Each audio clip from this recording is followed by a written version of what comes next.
Now, although ripping is primarily what you'll do with your table saw, you can also perform cross cuts with a miter gauge.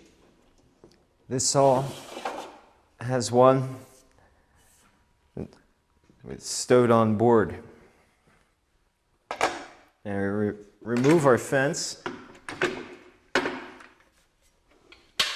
and set that right on the side here.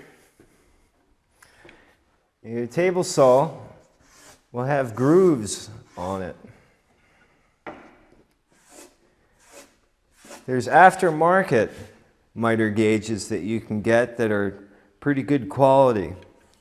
This one is a Bosch that came with this saw, and it's pretty good itself.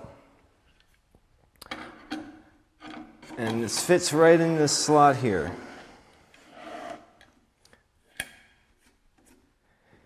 It's marked from 90 to 30 degrees. 90 will give you a square cut.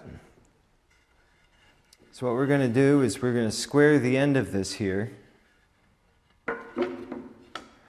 taking off about an inch.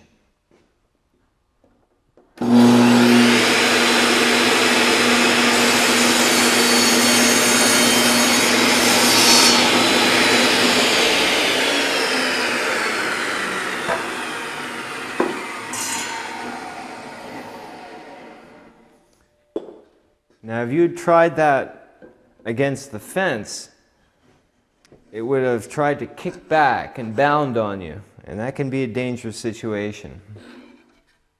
Now, the miter gauge, you can adjust it to any angle from 90 up to 30. We're going to do 45 degrees here.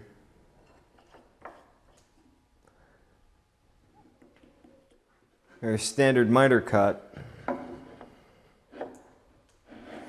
And we want to have as much of the board remaining as possible.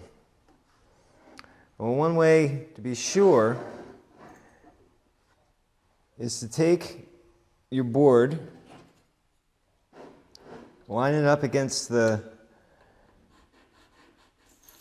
blade there, and draw a little line on your table. You'll line up the point of your piece with that line, and you'll get the maximum amount.